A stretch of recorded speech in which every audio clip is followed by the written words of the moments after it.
አምላካችን እግዚአብሔር ሆይ ረድኤታችን፣ መታመኛችን፣ መጽናኛችን አንተ ስለሆንክ ከፍ ከፍ እናደርግሃለን።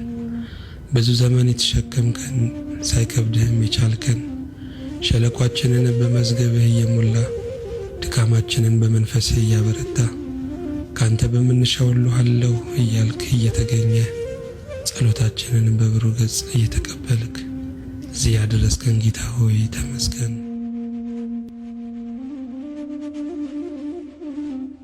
ከዚህ በኋላ ባይደረግልን እንኳን ያደረክልን ብዙ ከልክም ከመናገርም ከምስጋናም በላይ ስለሆነ እናመሰግንሃለን።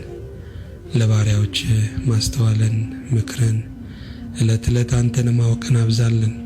ስለረዳህን ጌታ ሆይ፣ ስላገዝከን፣ ስላጽናናህን፣ ስላበረታህን፣ ስላጎበስከን፣ የሌለንን ማንነት ስለጨመርክልን፣ ልባችንን ስላለዘብክ፣ ትላንት የማይናፍቀን ይህ የቃል ገበታ እንዲናፍቀን ስላደረግ፣ ትላንት የገፋነውን ዛሬ እንድናከብር ስለረዳህን፣ ልብን የምትለውጥ አቋምን የምትቀይር አዲስ ኢላማ የምትሰጥ ጌታ እግዚአብሔር ሆይ እናመሰግንሃለን።